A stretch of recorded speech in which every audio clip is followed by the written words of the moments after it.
कुन्देन्दुशङ्खदशनं शिशुगोपवेशम् इन्द्रादिदेवगणवन्दितपादपीठम् वृन्दावनालयमहं वसुदेवसूनुम् नवजलधरवर्णम् चम्पकोद्भासिकर्णम् विकसितनलिनास्यं विस्फुरन्मन्दहास्यम् कनकरुचिदुकूलं चारुबर्हावचूलम् कमपि निखिलसारं नौमि गोपीकुमारम्।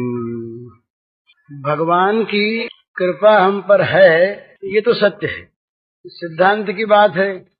भगवान की कृपा अनंत है, असीम है, अपार है, नित्य है, निर्बाध है और सबके लिए है।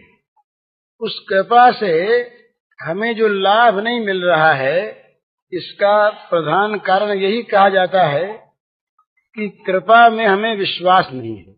ये भगवान ने साफ शब्दों में कहा, बिना किसी हिचक के, सुहृदं सर्वभूतानां ज्ञात्वा माम शान्तिमृच्छति। समस्त भूत प्राणियों का किसी भक्त के भगवान सुहृद हों, किसी भक्त पर कृपा करें, अभक्त पर न करें, किसी पुण्यात्मा पर कृपा करें, पापात्मा पर न करें, देवता पर कृपा करें, मनुष्य पर न करें, पुरुष पर करें, स्त्री पर न करें, ऐसी कोई भी इसमें बाधा नहीं है, कोई कैद नहीं है। सर्वभूताना, समस्त प्राणियों पर, जो भी प्राणी है, केवल मनुष्य ही नहीं, प्राणी मात्र पर भगवान का स्वाभाविक सहज सौहार्द है। माने वो सब पर बिना ही कारण कृपा करते हैं, और कृपा ही नहीं करते, प्रेम करते हैं। कृपा की अपेक्षा भी प्रेम का सामीप्य और अधिक है। कृपा में तो कभी अकृपालु भी हो सकता है आदमी किसी कारणवश, पर जहाँ सौहार्द है, जहाँ हृदय में वेदना होती है, वहाँ पर भूल नहीं होती। तो भगवान की कृपा सब जीवों पर समान भाव से नित्य निरंतर है, ये भगवान ने स्वयं कहा। और दूसरी बात भगवान ने ये कही कि इस कृपा को, ये जो मेरा सौहार्द है, ये जो मेरा प्राणी मात्र के प्रति जो प्रेम है, इस बात को, इस प्रेम को जो जान लेता है, तो जानते ही उसको शांति मिल जाती है। तो ये भगवान के वाक्य हैं, तो भगवान के वाक्य मिथ्या है नहीं। भगवान जो कुछ कहते हैं, या तो हम उसका अर्थ नहीं समझे, और या जैसा भगवान कहते हैं वैसा हम बने नहीं। तो इसमें सबसे बड़ी चीज जो बीच में आई वो जातवा है, जातवा। ये भगवान सबके सुहृद हैं, इस बात को हमें जानना चाहिए। किसी के कोई मुकदमा लगा हो, किसी पर कोई विपत्ति आई हो लौकिक, और यदि राजा की बात अलग रही, हमारे प्रेसिडेंट आजकल पंडित जी महाराज हैं, उनकी बात अलग रही, जिले का कलेक्टर यदि कह दे कि हम तुम्हारे मित्र हैं, हम तुम्हारा भला करने पर तत्पर हैं, तुम डरो मत, तो जितना भी वो विपत्ति का भय होगा, वो कलेक्टर की इस वाणी से, उसके आश्वासन से मिट जाएगा और हमें शांति मिल जाएगी, स्वाभाविक। और यदि किसी को नेहरू जी चिट्ठी लिख दें आज कि भाई तुम किसी प्रकार से घबराओ मत, हम तुम्हारे हैं, तब तो फिर संदेह रह ही नहीं जाए, फिर तो तमाम हमारा काम बन गया। ये लौकिकता में भला नेहरू जी भूल भी जा सकते हैं, नेहरू जी के विचार भी बदल सकते हैं, परंतु परमात्मा इनका मत नहीं बदलता। ये भगवान ने कहा कि मेरा जो मत है वो नित्य मत है। भगवान का स्वभाव नहीं बदलता। भगवान का धर्म नहीं बदलता, वो जैसे हैं वैसे ही हैं और वैसे ही रहेंगे। तो सुहृदम सर्वभूतानां ज्ञात्वा माम शांति मृच्छति, इसमें जो भगवान ने कहा कि मैं समस्त प्राणियों का सुहृद हूं, इस बात के जान लेने पर शांति मिल जाती है। तो अगर हम जान लेते भगवान की हम पर बिना कारण अहेतु की कृपा है, भगवान हम पर अकारण स्नेह करते हैं, ये बात हम जान लेते तो क्या होता, हम उनके चरणों पर लुट पड़ते। स्वाभाविक भगवान ने ये कहा श्रीमद् भगवद गीता में, जो मुझे पुरुषोत्तम जान लेता है वो सब प्रकार से मुझे ही भजता है। सर्वविद भजति माम सर्वभावेन भारत। तो हम उन्हें पुरुषोत्तम जान लेते, हम उन्हें कृपालु दयालु कृपा सागर जान लेते और समझते कि वो हम पर उनकी बड़ी कृपा है। तो हमें एक बात बहुत ध्यान में रखने की है,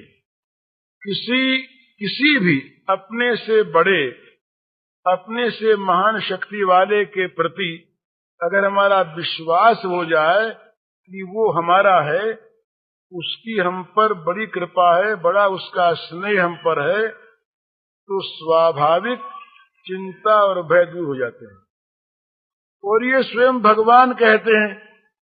तो चिंता और भय भगवान को अपने ऊपर कृपा करने वाला मानने पर भी यदि रहते हैं, चिंता और भय रहते हैं, तो स्वाभाविक सिद्ध होता है कि भगवान हम पर कृपा कर रहे हैं, कृपालु हैं। इस बात को हमने जाना नहीं, सुना है, पढ़ा भी है, पर जाना नहीं। जानने के बाद तो स्वाभाविक प्रभाव होगा। तो आपके पहले प्रश्न का उत्तर सहज में ये है सीधा कि भगवान की कृपा को हमने जाना नहीं, उस पर विश्वास नहीं, यही हमें दृष्टि न मिलने में, कृपा का ठीक ठीक लाभ न मिलने में बाधा है, कारण है। दूसरी बात रही महात्माओं की। तो यद्यपि महात्मा अकारण कृपालु होते हैं, और महात्माओं की बात तो मैं इसलिए नहीं कहता, यहाँ पर आप लोगों में भ्रम हो रहा है, कईयों में, सबको तो नहीं है कि ये महात्मा है। और अब मैं कहीं महात्मा की महिमा कहूं तो मैं मेरी महिमा कहूंगा आपसे। प्रकारांतर से चाहे नाम में नारद जी का लूं, नाम सुखदेव जी का लूं, समझे, तो इसलिए उस रूप में तो कहना नहीं है, लेकिन महात्माओं की महिमा ये बता देनी है आपको कि ऐसा सुना है मैंने, यदि हम किसी महात्मा को ठीक ठीक महात्मा मान लें और वो यदि महात्मा है तो हम महात्मा हो जाएंगे। ये या महात्मा से भी महात्मा का जो कुछ फल मिलना वो मिल जाएगा। जैसे ये नियम है कि लोहा अगर पारस को छू जाता है तो सोना बन जाता है। तो यदि पारस भी है और लोहा भी है और छू भी गया तो सोना बन ही जाएगा। उसमें अगर सोना नहीं बनता तो तीनों में कोई न कोई कसर कहीं पर है। हम जिसको महात्मा मानते हैं वो चाहे महात्मा नहीं है, और हम अपने को लोहा मानते हैं अधिकारी, हम चाहे वो लोहा नहीं है, या हमारा स्पर्श नहीं हुआ है। ये एक सहज युक्ति है कि महात्मा भी हो और महात्मा का स्पर्श भी प्राप्त हो जाए, और हम महात्मा को महात्मा मानते भी हों और हमारा ये लोहापन दूर न हो जाए, ये होता नहीं। इसलिए वहां पर भी यही बाधा है कि हमने महात्मा को महात्मा है तो समझा नहीं, और या जिसको महात्मा मानते वो महात्मा है नहीं, और या हमने उसका स्पर्श किया नहीं, तो जंग उतारना पड़ेगा।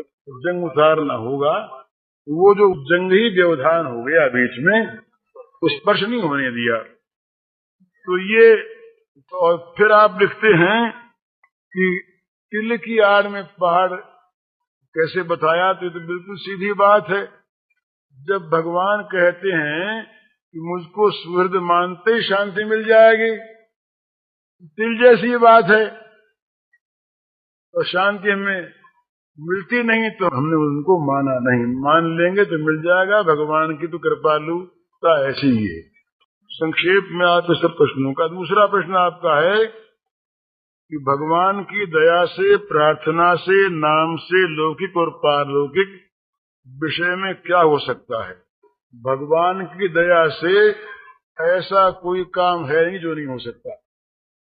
भगवान की दया से ऐसा कोई काम है नहीं जो नहीं हो सकता। जिसको हम असंभव मानते हैं, कर्तुम अकर्तुम अन्यथा कर्तुम समर्थ जो है, उसी का नाम भगवान है। जो सब कुछ कर सके, जो सर्वशक्तिमान हो, उसका नाम भगवान है। और उसकी अगर हम पर दया है या उसकी हम प्रार्थना करते हैं विश्वास पूर्वक, या उसका हम नाम लेते हैं विश्वास पूर्वक, तो लौकिक पारलौकिक कोई कार्य हो वो संपन्न हो जाता है, इसमें संदेह की बात नहीं है। परंतु लौकिक कार्य के लिए प्रार्थना करना, लौकिक कार्य में भगवान की दया का प्रयोग करना, ये मूर्खता है, ये बहुत छोटापन है। और इसमें एक बड़ी भारी दूसरी दोष की बात यह है कि जहां हम लौकिक कार्य के लिए भगवान की प्रार्थना करेंगे, उस कामना की पूर्ति को हम भगवान से चाहेंगे, वहां एक महत्व की बात समझने की यह है कि हमारी दृष्टि में वहां भगवान बड़े नहीं हैं। हम जिस विषय को चाहते हैं कामना की पूर्ति के लिए, वो विषय महान है, वो हमारा साध्य है, और भगवान उसके साधन है। भगवान उसमें साधन है, साध्य नहीं। यदि मान लीजिए किसी कारण से भगवान ने हमारी मन की इच्छा, मनोरथ को नहीं पूर्ण किया कुछ समय तक, और किसी ने कहा आकर के कि भाई भगवान की प्रार्थना में रखा क्या है, ये सब तो बिल्कुल व्यर्थ की बात है, फालतू बात है, तुम तो बटुक भैरव की उपासना करो और उसमें अमुक अमुक बलि लगती है वो दो तो काम हो जाएगा। तो हमें तो चूंकि आवश्यकता उस वस्तु की है ना, इनकी तो है नहीं, इन्होंने काम नहीं किया तो दूसरा सही, तो बटुक भैरव की उपासना में लगे, इससे भी नहीं सिद्धि हुई तो तीसरा ये कहेगा कि देखो भाई सीधी सीधी बात है ना। कि हमारे पास कुछ दिनों पहले एक कलकत्ते से सज्जन आए थे, उन्होंने कहा कि कलकत्ते में आजकल एक रोजगार अच्छा है।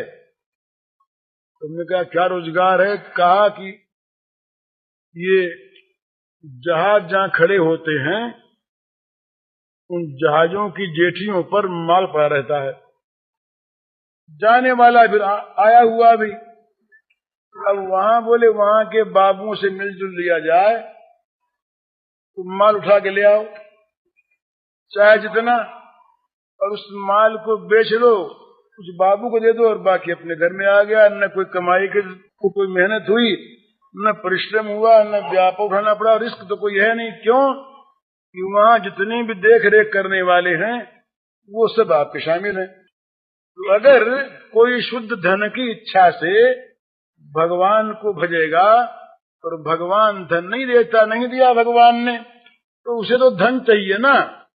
तो ये युक्ति हाथ लगी तो कहेगा यही सही। वो हमसे पूछे नहीं आए थे कि इसमें आपकी क्या राय है, हमें जो उन्हें कह देते तो वो करने को तैयार ही थे, उन्हें तो धन चाहिए था ना। तो प्रत्येक सकाम उपासना में, प्रत्येक सकाम भक्ति में प्रधानता होती है काम्य वस्तु की, ये समझ लेने की बात है। प्रत्येक सकाम वस्तु। इसीलिए ये तो हमारे पास रोज ऐसी घटनाएं होती हैं, तो सब सहस्रनाम के तो पाठ करवा लिए, कुछ हुआ नहीं तो अब मन आता है कि सचंडी करवा लें। तो चंडी में, देवी में और भगवान श्री कृष्ण में अंतर नहीं मानते हम उस दृष्टि से। लेकिन अगर अंतर नहीं है, दोनों एक ही हैं, तो विष्णु को छोड़कर देवी को भजने की आवश्यकता क्या है? और अगर विष्णु में ताकत नहीं है तो देवी में ताकत कहां से आ जाएगी? दोनों एक ही तो हैं। परंतु जहां काम्य, हमारे मन में किसी वस्तु को प्राप्त करने की कामना है, वहां स्वाभाविक ये मन में संदेह रहता है, कमजोरी रहती है। भाई विष्णु से काम नहीं हुआ, देवी से ही, देवी से नहीं हुआ तो गणेश से ही, गणेश से नहीं हुआ तो शंकर जी से ही, और इनसे नहीं हुआ तो कोई बाबूजी की खुशामद से ही, उससे नहीं हुआ तो चोर बाजारी से ही, अपने तो वस्तु मिलनी है ना, और उससे न हुआ तो खुली चोरी से ही। इस प्रकार से पतन का डर लगा रहता है जहां भगवान के सिवा दूसरी वस्तु की कामना होती है। परंतु भगवान के लिए ऐसी बात नहीं।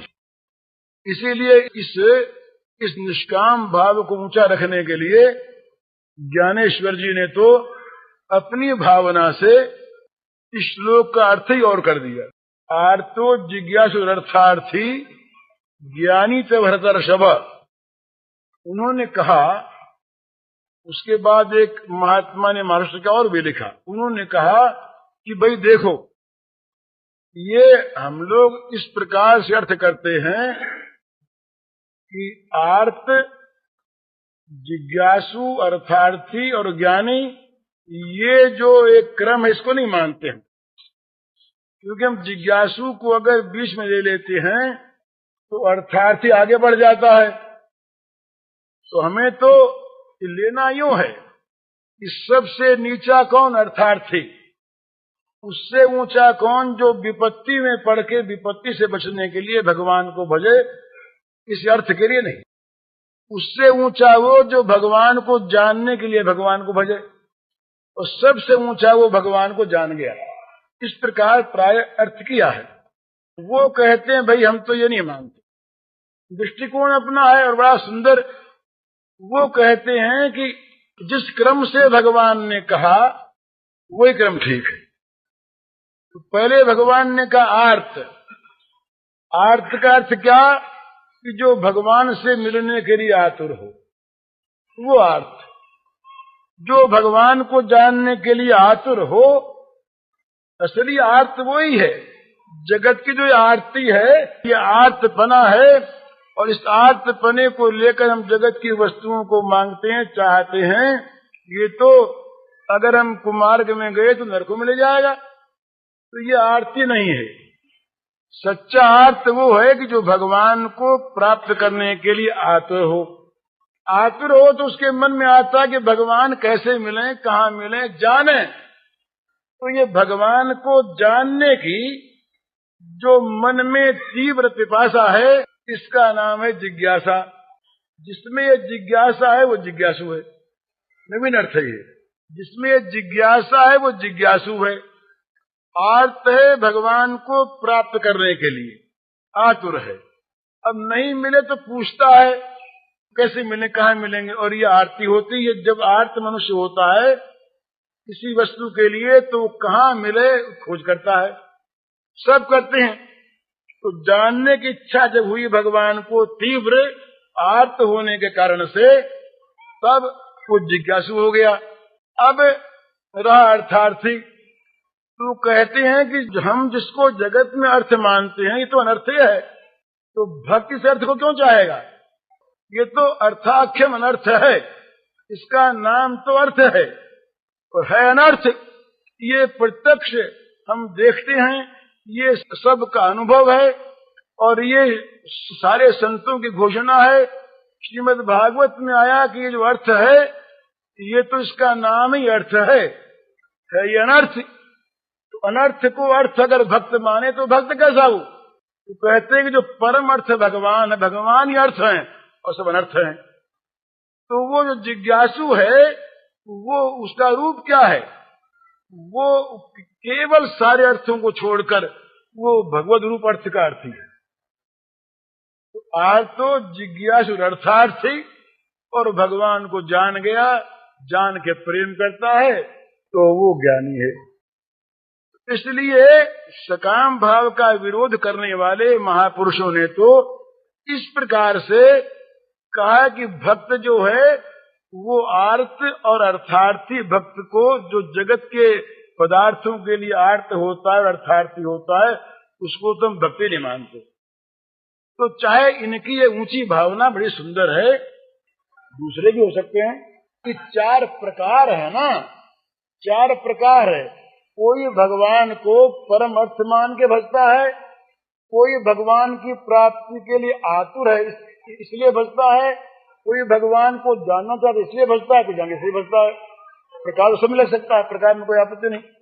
तो चारों एक में भी हो सकती है, भक्ति चारों में हो सकती है। तो कहने का मतलब ये कि जहां तक हमारे मन में किसी दूसरी वस्तु को प्राप्त करने की कामना है, चाहे वो धन हो, स्वास्थ्य हो, शरीर हो, पुत्र हो, पत्नी हो, पति हो, मान हो, कीर्ति हो, यश हो, स्वर्ग हो, परलोक हो, दिव्य धाम हो, कोई हो, जहां तक हमें किसी वस्तु को प्राप्त करने की इच्छा है, कामना है, वहां तक प्रधानता उस काम्य वस्तु की है, जो उसके लिए साधन है उसकी नहीं। तो इसलिए इसमें डर है। परंतु भगवान के लिए लौकिक पारलौकिक कोई विषय अप्रीतिकर नहीं है। भगवान के लिए कोई विषय बड़ा छोटा नहीं है। वो तो भक्त के हृदय के विश्वास को देखते हैं। विश्वास पूर्वक जिस भक्त ने भगवान की को माना, उसकी प्रत्येक आवश्यकता को भगवान पूर्ण करते हैं, चाहे वो आवश्यकता छोटी झोपड़ी की उसकी हो और चाहे वो आवश्यकता उसकी वैकुंठ की प्राप्ति की हो। उनके लिए छोटा बड़ा काम नहीं। छोटा बड़ा काम जो है ना, ये हम लोगों के लिए है, बल्कि एक और बात है, और वो विशेष प्रेम की बात है। भगवान के लिए छोटा काम या बड़ा काम है। सारे विश्व को, अनंत ब्रह्मांडों को अपने संकल्प में धारण करने वाले भगवान यदि गोवर्धन पहाड़ को उठा लें, तो इसमें क्या उनके लिए आश्चर्य की बात है। जिनके संकल्प में अनंत ब्रह्मांड विधृत हैं, वे भगवान यदि किसी पहाड़ को उठा ले अंगुली पर, तो बड़ी बात हम लोगों के लिए तो बहुत है, उनके लिए क्या है। पर बड़ी बात उनके लिए वो है कि वो भगवान, अनंत कोटि ब्रह्मांडों को उठाने वाले भगवान, छोटा सा पीढ़ा नहीं उठा सकते। ये महत्व है, ये महत्व है, क्योंकि यहाँ पर भगवान प्रेम परवश होकर के और इस श्रुति का स्वरूप यहाँ पर प्रत्यक्ष कराते हैं। अनुरणीयान महतो महियान, महतो महियान तो उनको सब जानते हैं, पर स्वरूपगत अनुरणीयान, अनु छोटे में छोटे बन जाते हैं भगवान। स्वरूप से भी, क्रिया से भी, आचरण से भी ये भगवान की महत्ता है। भगवान वहां पर न मालूम क्या क्या करते हैं, किस किस प्रकार से करते हैं, तो ये भगवान की महिमा है। तो भगवान किसी का, भगवान ने, हमारे माधव दास जी एक भक्त रहे, उनका तो शौच धोते थे वो। ये भगवान का करने का काम थोड़ा ही है, पर और उसने चाहा भी नहीं। भगवान की जो एक बाण है ना, ये सिद्धांत योगक्षेमम वहाम्यहम्, ये तो भगवान को तो हमेशा कहता रहे कहीं, तब बचता है आदमी भगवान की सेवा से। भगवान, ये उल्टी सी बात है। हम लोग मानते हैं कि भगवान नीच सेवा हमारी नहीं कर सकते, बहुत बड़े हैं, और भगवान से हमको बार बार कहना पड़ता है कि भगवान हमारा ये काम करो, ये काम करो, वो काम करो, वो काम करो। पर भक्तों को ये दिखता है कि उनसे बचना मुश्किल। वो आगे से आगे ऐसा काम कर रखते हैं। और सच्ची बात मैं कहता हूं, ये हमें पता नहीं है कि जगत में कौन शक्ति कब क्या काम कर रही है। वो भागवती शक्ति, उसके मैं उदाहरण दूं आपको। मेरे पास एक आदमी था, उसका नाम था हरिराम ब्राह्मण। सच्ची घटना सुनाता हूं मैं आपको। और वो वहां पर बंबई में रुई के पाटिये पर दलाली करता था। ये बात है कोई 30 वर्ष 32 वर्ष की बात होगी। वो रहता था मेरे पास, तो मैंने उससे कह रखा था मित्रता के नाते एक दूसरे मित्र के लिए कि भाई इस समय वो मित्र नुकसान में है, तो उसका काम तुम मत करवाना। पर लालच से उसने उनका वो सौदा करवा दिया और उसमें बहुत अधिक घाटा हो गया। शनिवार की बात है, सोमवार को उसका भुगतान होना है। तो शाम को मेरे पास आया, रोने लगा। तो मैंने उनसे पूछा कि भाई क्या बात है। उसने कहा कि आपने तो रोका था और मैंने बात मानी नहीं और मैंने काम करवा दिया। मेरे पास उतने रुपए थे नहीं। तो मैंने कहा भाई मेरे पास रुपये है नहीं, अब मैं क्या करूं। बोले मैं, तो उसने कहा मैं क्या करूं। मैंने कहा रो तू क्या करे, अब तूने क्यों काम करवाया। तो उसने कहा कहाँ रो। मैंने कहा रो भगवान के सामने। ऐसे ही कोई सिद्धांत रूप से नहीं कहा। तो न मालूम क्या वो जा करके हमारी गद्दी में, सच्ची घटना सुना रहा हूं, एक कोठरी है उसमें जाके बैठ गया। उसने किमाड़ बंद कर ली। उसने क्या किया, कैसे रोया। वो कोई भक्त नहीं था, उसमें अच्छे आचरण नहीं थे, वो झूठा भी था। उसने क्या किया मालूम नहीं। मैं बाहर बैठा, इतने में मेरे पास एक सज्जन का टेलीफोन आता है।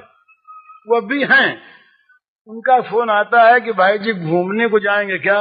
मैंने कहा हाँ चलेंगे। तो बोले मैं कार लेके आता हूँ, आप रहिएगा। वो कार लेकर के आए, मैं उनके साथ घूमने गया। बेलाड पीरियड था उस समय, ये मेरीन ड्राइव नहीं बना था। तो उधर हम लोग गए, घूम घाम करके रात को 8 बजे लौटे।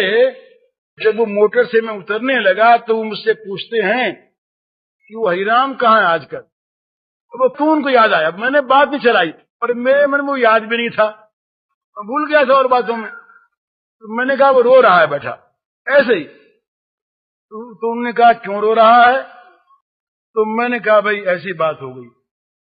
अब वो बड़े पैसे के लिए मरने वाले आदमी थे धनी।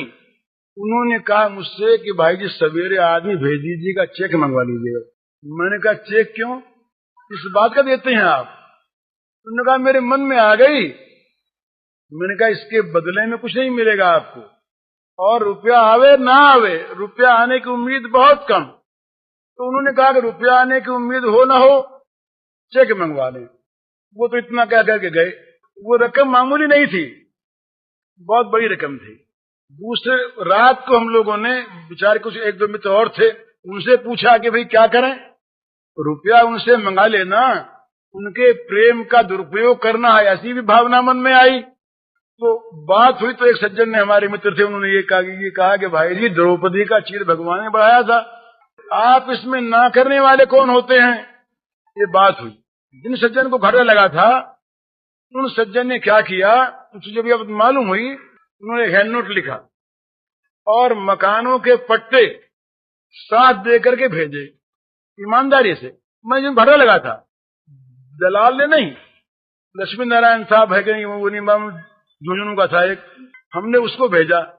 वो जा करके पट्टा उसने दिया उनको और हैंड नोट दिया। उन्होंने हैंड नोट को फाड़ दिया और पट्टे को लौटा करके उन्होंने चेक लिखा। चेक में रुपया नहीं भरा, ब्लैंक चेक लिख के सही करके सौंप दिया कि मैं रुपया किसी चीज को रख कर दूं, ये तो मैं कभी किसी को देता ही नहीं। ये तो मेरे मन में आ गया, क्यों आ गया मैं नहीं जानता, मैं दे रहा हूं। भाई जी से कह दो कि जितना रुपया चाहिए उतनी रकम भर ले और निसंकोच बैंक से मंगवा ले। ये मैं पट्टा नहीं चाहता। पट्टा लौट ही आया, हैंड नोट फट गया, रुपया मंगा लिया गया, पेमेंट हो गया और 2 महीने बाद उसने कमा लिए रुपये उनको वापस हो गया, ब्याज समेत। अब ये कोई पूछे तो उनको किसने भेजा मेरे पास, वो नहीं आते, कोई रोज आते ही नहीं थे। उन्होंने हरि राम का नाम क्यों लिया, क्या जरूरत थी? मैंने पढ़ा है एक बड़े